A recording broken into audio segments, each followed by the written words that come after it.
So welcome to Marketing Food Online. So can I make food and sell it online? Damien, that is a question that we got from one of our subscribers from our other Marketing Food Online channel. So we're gonna dive into that in this specific podcast.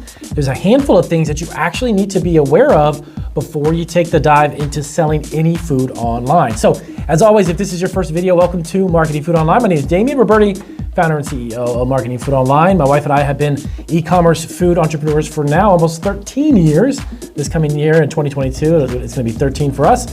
We've been doing a lot of business online. We've been selling on Amazon for nearly 9 years.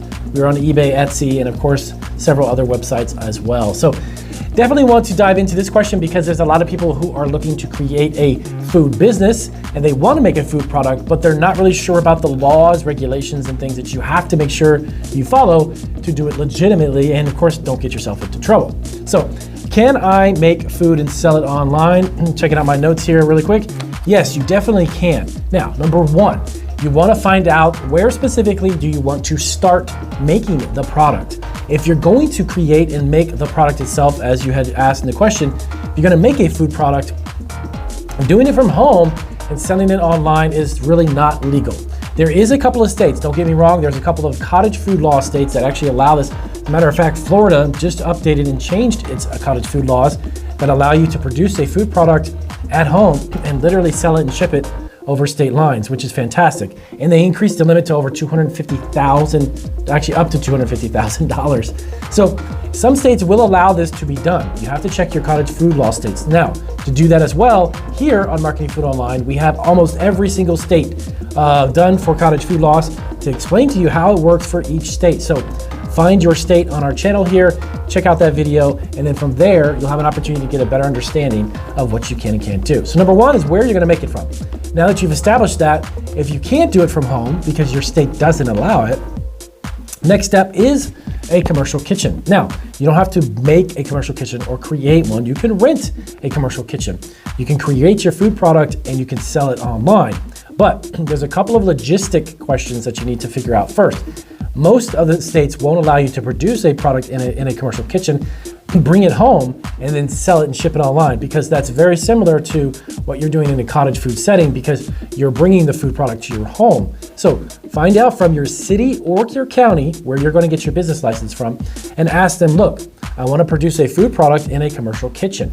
Now, can I bring that product to my home and then ship it? There's nothing going to be opened. It's going to be packaged and sealed and made and completed in a commercial kitchen. So does your city or county allow you to do that? Many of them may, many of them may not. You have to find out specifically what they'll allow you to do, and then you need to get a business license. Now, in order to do a legitimate food business, I highly recommend that you incorporate yourself, get your business license, and get your business insurance, because you don't want to be caught up in the mix of potentially getting sued if somebody gets sick, or the liability factor falling on you personally, because that is something that can definitely happen.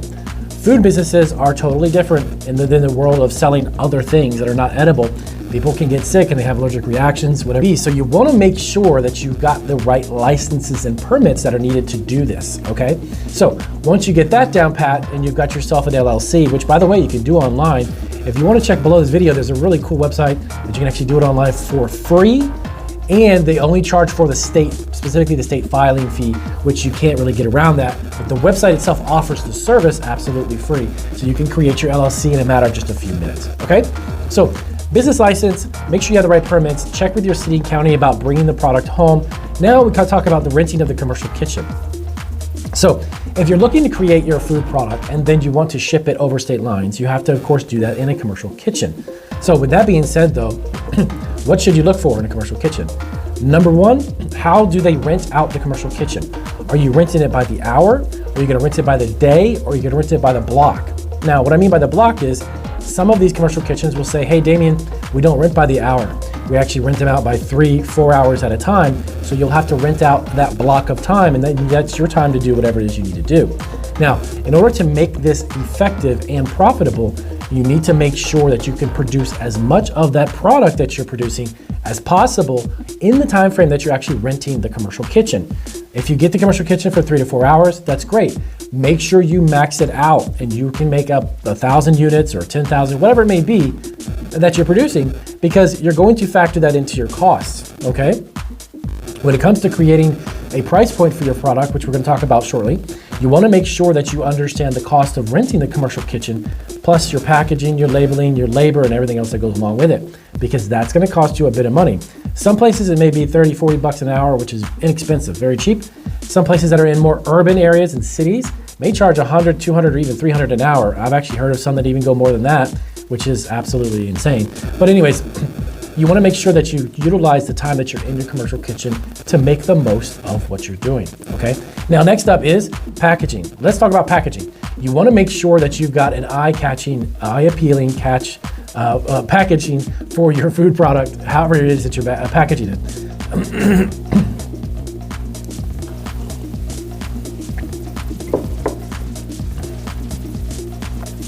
So what I mean by that is, if you're not really good at creating a really cool label, if you want to design a really good one, check out Fiverr. Fiverr is actually a website where you can hire someone for anywhere from $10 to $15 to even $25 just to make a great simple logo for your food product. Now, you don't have to go all out. When you first start your food business is the most expensive part of the endeavor when you're first getting started. So don't spend a tremendous amount of money up front designing a bag and pulling your hair out trying to make something that looks amazingly perfect, even retail ready when you first start. I've always been for, when I do my consulting, I tell my clients, just put in the amount of money you need to get the ball rolling, and then later on your product can evolve and so can your business. If you don't have a lot of funds to dive into this, but you really are passionate about it and you want to get started, don't knock yourself over the head trying to figure out, oh, how can I want to make a package that looks just like something I saw at the grocery store. Those types of packaging on your scale, on your level, will cost you anywhere from about $1.75 to $2.25 a bag or container. I can tell you right off the bat. How do I know? Because I've been there. I've done that. When I first started, I looked into it and I thought, hey, I wanted to have this amazing bag that's pre-printed, that has all the nutritional information and has the barcode. I ended up actually just doing my own label, creating my own label, putting together my own packaging, having my own, even making my own nutritional analysis label for my product, putting my barcode and creating all of this myself. And it worked out fantastic. It worked out for what I did, and little by little we evolved and we put more money into our packaging. So next up was the packaging. Make sure you have a really good looking professional package for your product. And of course, you don't have to do it all yourself. You can definitely go to fiverr.com. And again, I'll have a link down below for that as well. And directly to some of the designers, you can even take a look at it and set your price point and figure out what's good for you. So next up is, if you're gonna start selling the product online, do you sell it on an existing platform like Amazon, Etsy, or eBay? Do you create a store on Shopify or even Weebly or even GoDaddy? So an online business like this, I highly recommend you be in as many places as you can at once. Don't rely solely upon one singular website or one singular platform. That's why we have stores. We've been on Etsy since 2011. We've been on eBay since even before that. And we've been on Amazon for about 9 years now. And we have our own website, thebrittlebox.com, and then a couple of other shops on our Shopify stores as well. Why do we do that? Because you want to be in as many places as you can. There's a lot of shoppers, a lot of customers who enjoy shopping in Amazon who don't go to eBay. There's some customers who go to eBay who will never go back to Amazon. Or even some people who shop, believe it or not, Walmart.com. You can even sell your food products on Walmart.com as well. So all of those customers that are on these specific platforms, you want to make sure you kind of encompass and capture as many of them as you possibly can. Don't rely solely upon your own website. Now, how do you market a food product online, Damien? So I've got my websites, maybe I'm on some of these platforms, but I'm not getting a lot of sales and traffic. You need to market, you need to promote it. If you want to run basic, simple Facebook ads, I'd recommend you do that. Start off with a very low budget. We even have some videos right here on our Marketing Food Online YouTube channel that I show you how I spent $20 or $30 and got $800 in sales from one of our food products, okay? So using basic Facebook ads, you can even stay active on platforms like LinkedIn, Twitter. Etsy also has some fantastic additional things that you can be part of with groups within Etsy. Even on eBay as well, they've got groups that you can be part of as well. But places like LinkedIn, Twitter, Facebook, even Instagram, these are places that offer free platforms for you to get attention for your product. Now, the two that we work best with are Facebook and Twitter. The reason being is that I can post a link on Twitter and have it clickable and have people go directly from that tweet all the way over to my product, put it in their cart and buy it. That's pretty cool. One of the other great ones is Pinterest. Believe it or not, Pinterest is great. We average about 400 to 500,000 views a month on our Pinterest page because we promote a lot of food products and food related items on our boards. We've got about 40,000 pins, but we've been doing that for a few years. That gains a lot of traction momentum, so that's one way to market your food product absolutely free without spending obviously money on Facebook ads, okay? Now, the logistics. How are you going to ship the product? Once you make your food item and once you know that you can make a food item and you can sell it online, how are you going to ship it? Do you have any experience shipping? Understand what is best for your product because every single product is packaged differently. Some during spring and summer may actually need ice packs. Some of them may not. It depends. If you're selling something that's a fermented item that's maybe sealed and doesn't really matter how hot it is outside, then you don't need ice packs. Are you using glass jars or glass packaging? Be very, very careful with those types of packaging because that's gonna even increase the amount of the weight of the product and the amount of bubble wrap and additional things you're gonna need. So keep in mind what type of packaging you have and then also how to package it and how to ship it.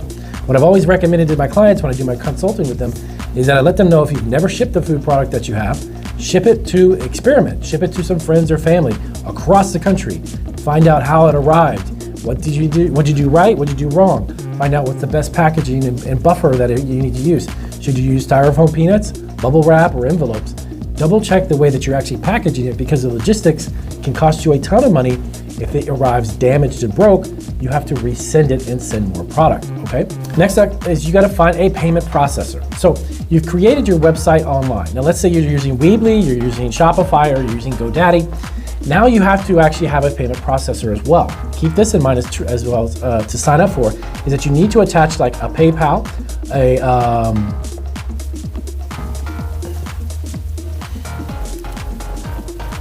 a payment processor is something that processes your payments for you for your website.